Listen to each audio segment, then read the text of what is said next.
We've had to get really creative as to how to stay connected. And so I think it has been a challenge for our school to stay connected, yet it's been a success story for us too. We work really hard at it to make sure that we are in touch with every single family, and we have lots of systems in place to stay in touch with each other as a staff as well.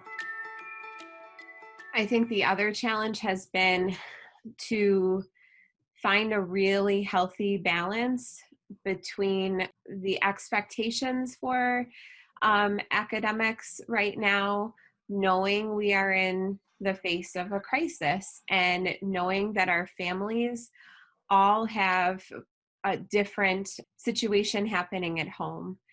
Some are, because we're in elementary school, our children need a lot more guidance to be able to complete work or do any kind of task or even just to get online. And so it's difficult for us to fully say that we're going to go online from 8 to 3 because we know that that's not really possible for our kids. We've been the challenge, and again, a success story of like being able to find that really nice healthy balance that is accessible to all families at the time that they need it to be accessible. So it might be that they're completing work with their children during the school day, might be that they're doing it in the evenings when they've come home from their essential business, or even on the weekends playing some catch up. It's taking the form of online virtual learning, or it's taking the form of like recorded lessons. And then we've made home deliveries of tangible things that can be done, or we might give a task and then they can work on it at home. So it's been like a nice balance of all different ways that children can access our program. Some of the ways that we've built community has been organic, and other ways have been really strategic. So the first strategic way was to involve families right away, and specifically our family leadership sort of crew, and make sure that we had touch points with every family member so that no matter which way we went, we had that. So for kids, every class is doing a morning meeting at least once a week, if not more. Our older classes are doing more often, and it lasts about a half an hour or so, but it's just this really beautiful time for kids to be able to check in with each other, for teachers to do some of the same things that we would have done in our classrooms. And because we don't do it that often, because it's a once a week thing, they really look forward to it, and we get, I don't know, about 90% of our kids are coming to those morning meetings, which is really exciting. Along with that, one of the other staples of our school is Community Circle.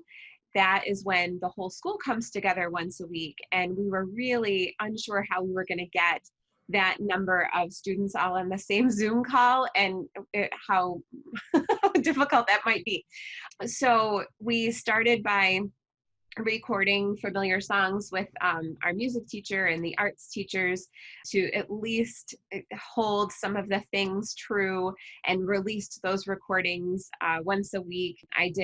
There's like a traditional school leader good news segment, and so I did a little segment about the things that I was seeing happening across the school to highlight both things that the school had initiated and things families had initiated. And then families, especially the room parents, have organically created these events to support kids or families mostly in their own classrooms. I know one of the room parents has hosted these quote unquote movie nights where they put on the same movie for the kids, but then the parents just get on Zoom and have a chance to talk while the movie's going on. The kids have a chance to come in and out and touch base with each other, but it's more for the parents just to have that time together, which has been great. There's been family dance parties through Zoom we generally do have a family dance party around this time, but this has been organic, and they're planning to do a more formal one as a school through the Family Association. I've heard about some different like game night sorts of things. And this week, our third grade team is putting on almost like a curriculum night So it's just for families. They're hosting a Zoom session just for them to just answer questions and to talk about the things overall that they're doing with their kids right now. And they've invited myself, of course, but then also the arts team and anyone else that works with the class so that we can help answer questions for the families. So that I'm hoping will be a good showing as well.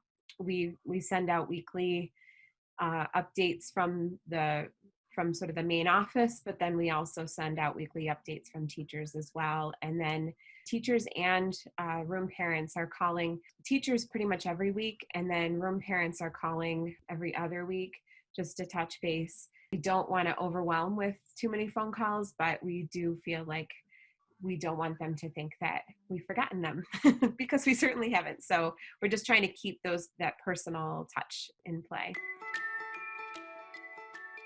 So our normal attendance rate is about 96% when we're in our building, which is great overall. We are getting about 90% attendance, and we have a pulse on 100%. We know exactly where all of our families are. So if for some reason we don't have them that day, we know that there's going to be makeup over the weekend, or we're in touch with them and have a different plans.